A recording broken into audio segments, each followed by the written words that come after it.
જય શ્રી કૃષ્ણ। પ્રિય મિત્રો, શું તમને પણ નાની નાની વાતોમાં ગુસ્સો આવી જાય છે? શું ક્યારેક એવું બને છે કે ગુસ્સામાં તમે એવું કંઈક બોલી દો છો જે પછી તમને જ પસ્તાવો થાય છે? શું તમારા સંબંધોમાં તણાવ, મનમાં અશાંતિ અને જીવનમાં દુઃખનું એક મોટું કારણ ક્રોધ બની ગયું છે? જો જવાબ હા છે તો આજનો આ વિડીયો તમારા માટે જ છે, કારણ કે આજે આપણે જાણીશું કે ભગવદ્ ગીતા અનુસાર ક્રોધ શું છે, ક્રોધ કેમ આવે છે અને સૌથી મહત્વની વાત, શ્રી કૃષ્ણએ ક્રોધને કાબૂમાં રાખવા માટે કયો સરળ અને વ્યવહારિક માર્ગ બતાવ્યો છે। તો મિત્રો, ક્રોધ એ એવી આગ છે જે સૌથી પહેલા બીજા કોઈને નહીં પરંતુ આપણને જ બાળે છે। ગુસ્સાની એક ક્ષણ ઘણી વખત વર્ષોના સંબંધો તોડી નાખે છે। એક કડવું વાક્ય જીવનભરનું અંતર ઊભું કરી શકે છે। પરંતુ સવાલ એ છે કે જ્યારે ગુસ્સો આવે ત્યારે તેને રોકવો કેવી રીતે? આજના વિડીયોમાં હું તમને ભગવદ્ ગીતાનો એક અમૂલ્ય ઉપદેશ, એક પ્રેરણાદાયક કથા અને રોજિંદા જીવનમાં કામ આવે એવા કેટલાક સરળ ઉપાયો જણાવીશ, જેને અપનાવીને તમે ધીમે ધીમે ક્રોધ પર વિજય મેળવી શકશો। તેથી આ વિડીયો અંત સુધી જરૂર જોતા રહેજો, કારણ કે અંતમાં હું તમને એક એવો ઉપાય જણાવવાની છું જેને તમે માત્ર એક અઠવાડિયા સુધી અજમાવશો તો તમારા સ્વભાવમાં પણ મોટો ફેરફાર અનુભવશો। તો ચાલો મિત્રો, શરૂ કરીએ। ગીતા મુજબ ક્રોધ કેવી રીતે કાબૂમાં રાખવો? મિત્રો, ભગવદ્ ગીતા આપણને શીખવે છે કે ક્રોધ કોઈ બહારની વસ્તુ નથી। ક્રોધ આપણા પોતાના મનમાંથી જન્મે છે। ઘણી વખત આપણે એવું માનીએ છીએ કે સામેની વ્યક્તિએ મને ગુસ્સો અપાવ્યો, પરંતુ સાચી વાત એ છે કે ગુસ્સો આપણા અંદર પહેલેથી જ રહેલો હોય છે।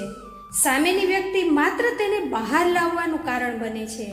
જરા વિચારો, એક જ વાત સાંભળીને એક વ્યક્તિ શાંત રહે છે અને બીજી વ્યક્તિ ગુસ્સે થઈ જાય છે।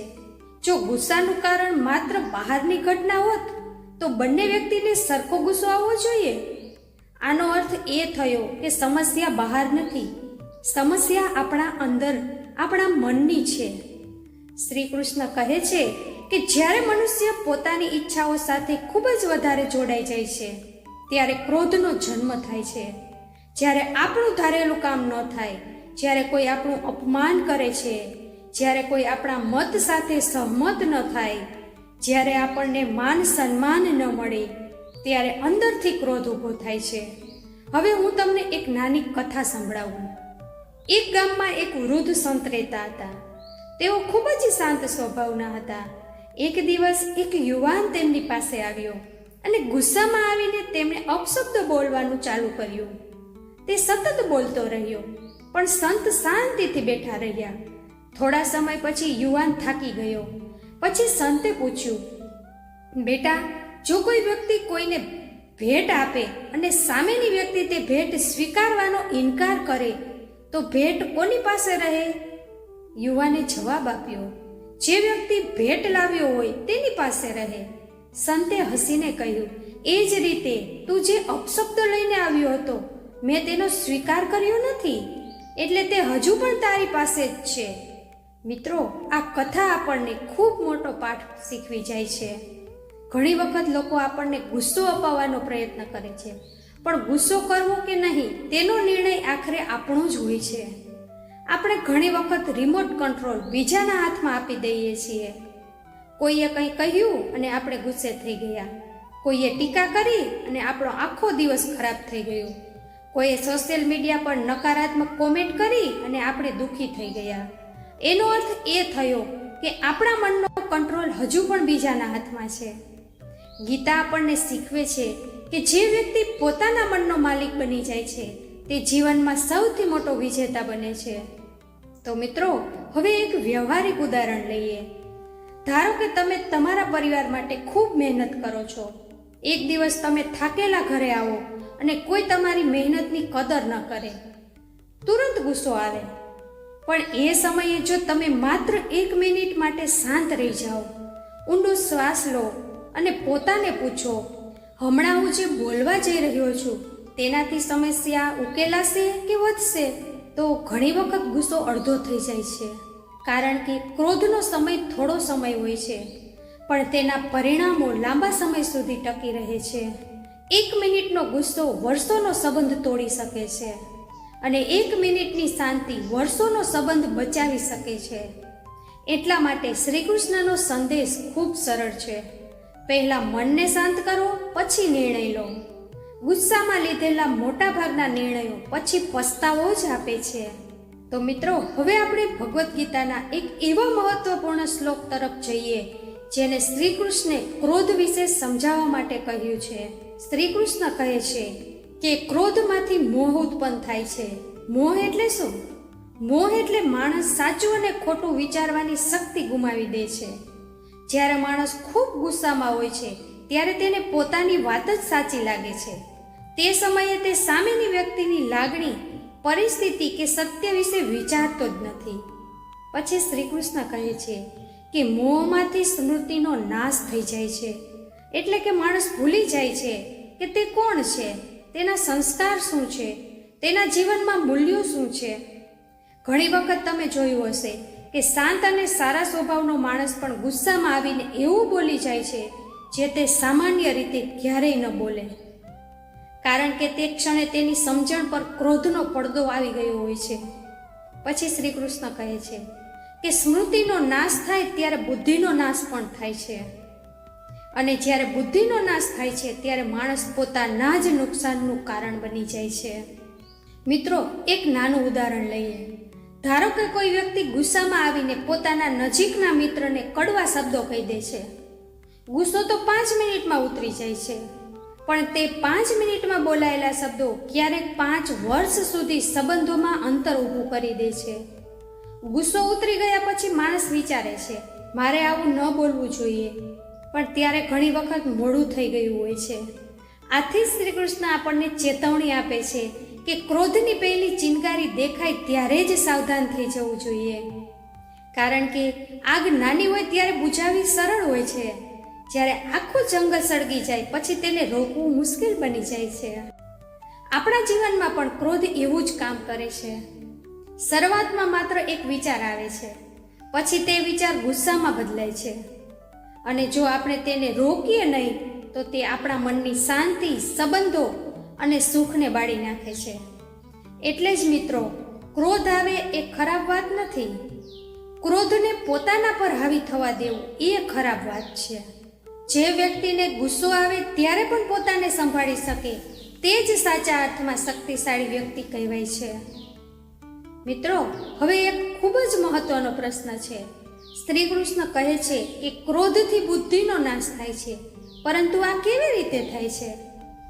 આ વાતને આપણે ખૂબ સરળ રીતે સમજીએ. જ્યારે માણસ શાંત હોય છે ત્યારે તે દરેક બાબતને સમજીને નિર્ણય લે છે. તે વિચારે છે કે શું સાચું છે, શું ખોટું છે, શું બોલવું જોઈએ, શું ન બોલવું જોઈએ. પરંતુ જ્યારે ક્રોધ આવે છે ત્યારે મનમાં ભાવનાઓનું તોફાન ઊભું થાય છે, અને એ તોફાનમાં બુદ્ધિનો અવાજ ધીમો પડી જાય છે. તો મિત્રો, એક વાત હંમેશા યાદ રાખજો, ગુસ્સામાં માણસ ક્યારેય વિચારતો નથી, અને વિચારતો માણસ ક્યારેય ગુસ્સો કરતો નથી. જ્યારે ક્રોધ આવે છે ત્યારે માણસને માત્ર પોતાની લાગણી દેખાય છે. તેને પરિણામ દેખાતું નથી, તેને સંબંધો દેખાતા નથી, તેને સામેની વ્યક્તિનું દુઃખ દેખાતું નથી, અને એ જ બુદ્ધિનો નાશ છે. હવે એક નાનું ઉદાહરણ લઈએ. ધારો કે એક પિતા આખો દિવસ મહેનત કરીને ઘરે આવે છે. ઘરે આવીને કોઈ નાની વાત પર પુત્ર સાથે તકરાર થઈ જાય છે. ગુસ્સામાં પિતા 2 કડવા શબ્દો બોલી દે છે. પુત્ર પણ ગુસ્સામાં જવાબ આપે છે. થોડી જ મિનિટોમાં વાત એટલી વધી જાય છે કે બંને એકબીજાથી દુઃખી થઈ જાય છે. હવે વિચારો, શું તેઓ ખરેખર એકબીજાના દુશ્મન હતા? ના, પણ ક્રોધે તેમની બુદ્ધિ પર પડદો નાખી દીધો. એટલે જ તેઓ તે ક્ષણે યોગ્ય નિર્ણય લઈ શક્યા નહીં. ગુસ્સો ઉતરી ગયા પછી બંનેને પસ્તાવો થાય છે, પણ બોલાયેલા શબ્દો પાછા ખેંચી શકાતા નથી. મિત્રો, ક્રોધનું સૌથી મોટું નુકસાન એ જ છે કે તે આપણને થોડા સમય માટે અંધ બનાવી દે છે. આંખો ખુલ્લી હોય છે પણ સમજણ બંધ થઈ જાય છે, અને જ્યારે સમજણ બંધ થઈ જાય છે ત્યારે માણસ એવા નિર્ણયો લઈ લે છે જે પછી જીવનભરનું દુઃખ આપી શકે છે. ઘણા સંબંધો તૂટવાનું કારણ શું છે? માત્ર એક ક્ષણનો ક્રોધ. ઘણી મિત્રતા સંબંધો કેમ ખતમ કરી નાખે છે? માત્ર થોડા કડવા શબ્દો. ઘણા પરિવારોમાં અશાંતિ કેમ રહે છે? કારણ કે કોઈ એક વ્યક્તિ પોતાનો ગુસ્સો કાબૂમાં રાખી શકતી નથી. મિત્રો, શ્રી કૃષ્ણ આપણને શીખવે છે કે શક્તિનો અર્થ બીજાને હરાવવો નથી. સાચી શક્તિ એ છે કે જ્યારે ક્રોધ આવે ત્યારે પણ આપણે પોતાને સંભાળી શકીએ. જે વ્યક્તિ પોતાના મનને જીતી લે છે તેને દુનિયામાં કોઈ હરાવી શકતું નથી. એટલે જ જ્યારે પણ ગુસ્સો આવે ત્યારે તરત જવાબ આપવાની ઉતાવળ ન કરશો. થોડી ક્ષણ માટે શાંત થઈ જાઓ, ઊંડો શ્વાસ લો, પાણી પી લો અને પોતાને એક પ્રશ્ન પૂછો: હું જે બોલવા જઈ રહી છું તેનાથી સમસ્યા ઉકેલાશે કે વધુ વધશે? મિત્રો, આ એ જ પ્રશ્ન ઘણી વખત આપણને મોટા પસ્તાવાથી બચાવી શકે છે. કારણ કે ક્રોધની એક ક્ષણમાં લીધેલો નિર્ણય ઘણી વખત વર્ષો સુધી અસર કરતો રહે છે. એટલે જ ગીતા આપણને સમજાવે છે કે બુદ્ધિને બચાવવી હોય તો ક્રોધને કાબૂમાં રાખવો જરૂરી છે. મિત્રો, હવે હું તમને એક એવી પ્રેરણાદાયક જીવનકથા સંભળાવવા જઈ રહી છું જે આપણને શીખવે છે કે ક્રોધને જીતનાર વ્યક્તિ જીવનમાં કેટલી મોટી સફળતા મેળવી શકે છે. એક ગામમાં રમેશ નામનો એક યુવાન રહેતો હતો.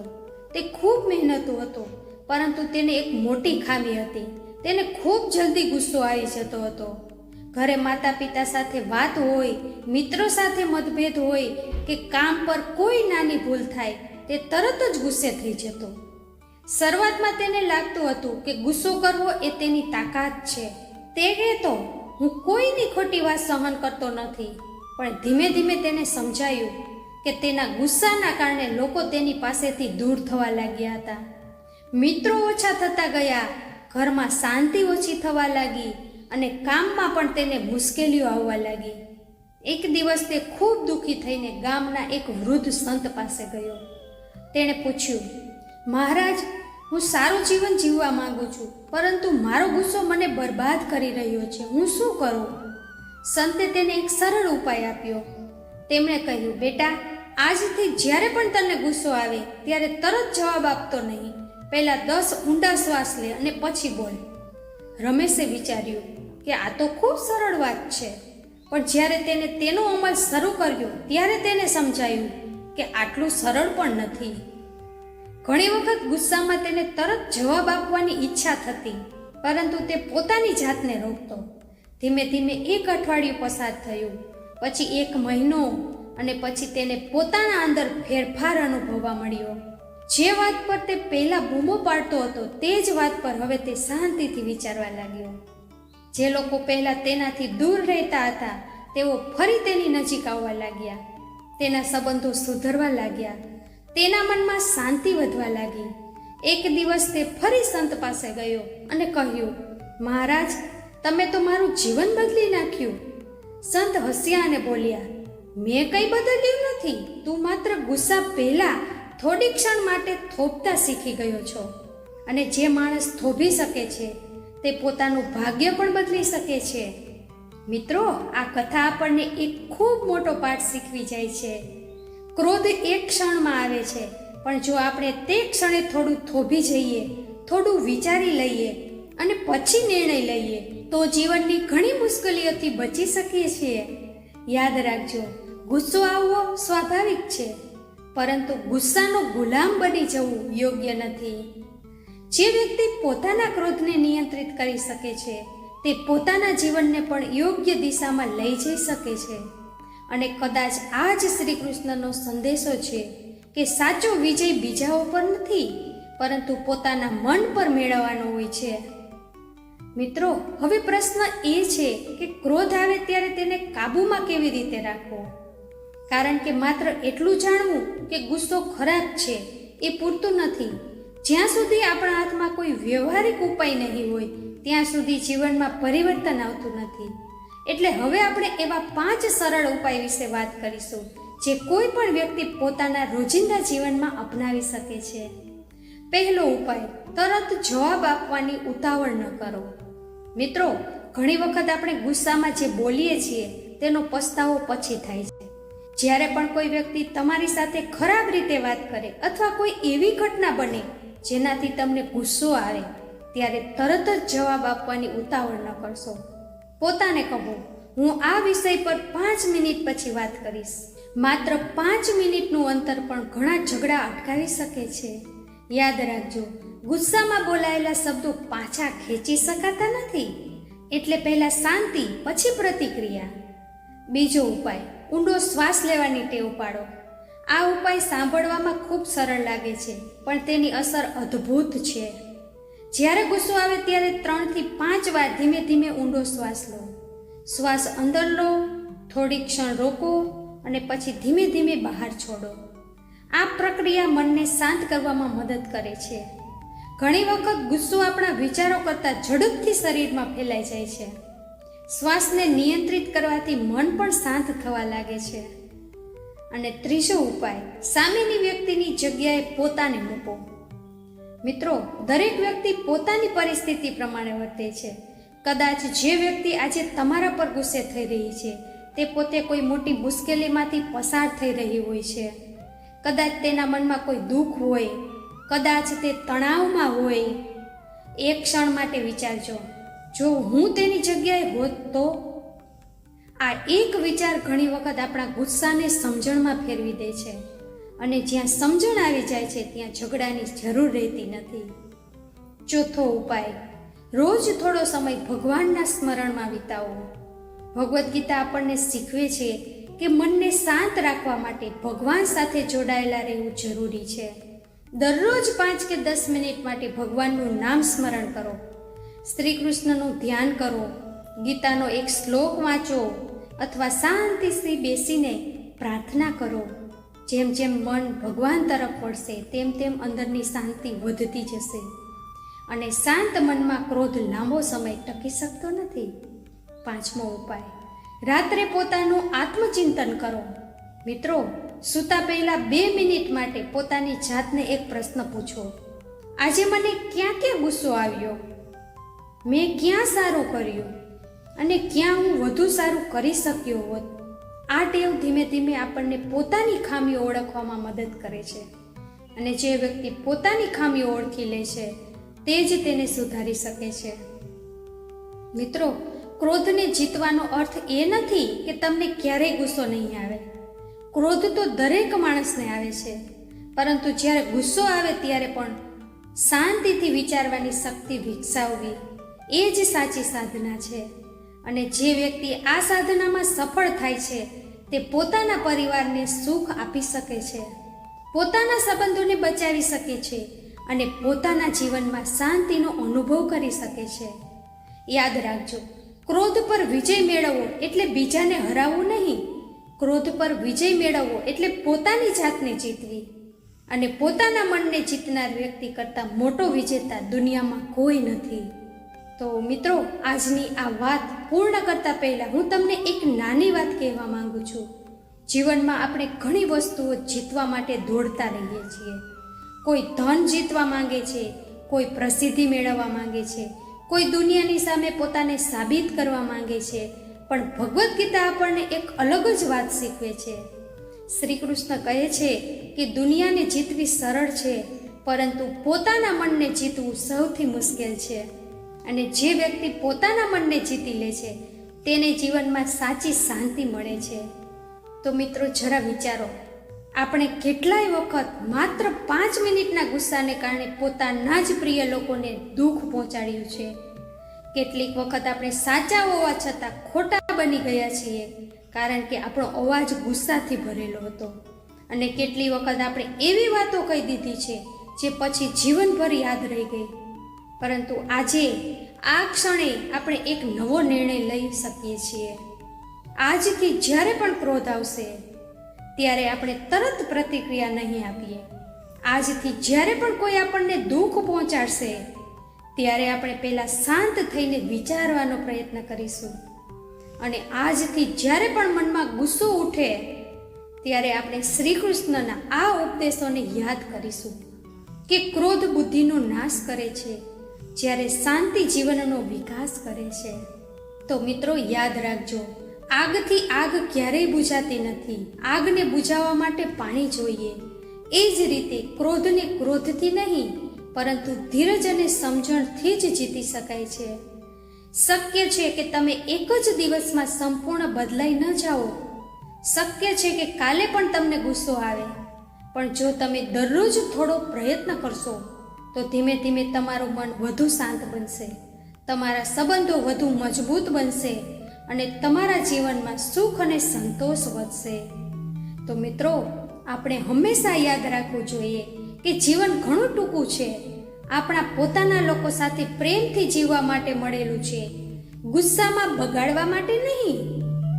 એટલે ચાલો આજે એક સંકલ્પ કરીએ કે આપણે પોતાના ક્રોધના ગુલામ ન બની જઈએ, પરંતુ પોતાના મનના માલિક બનીશું અને પોતાના જીવનને વધુ શાંતિમય, આનંદમય અને અર્થપૂર્ણ બનાવવાનો પ્રયત્ન કરીશું.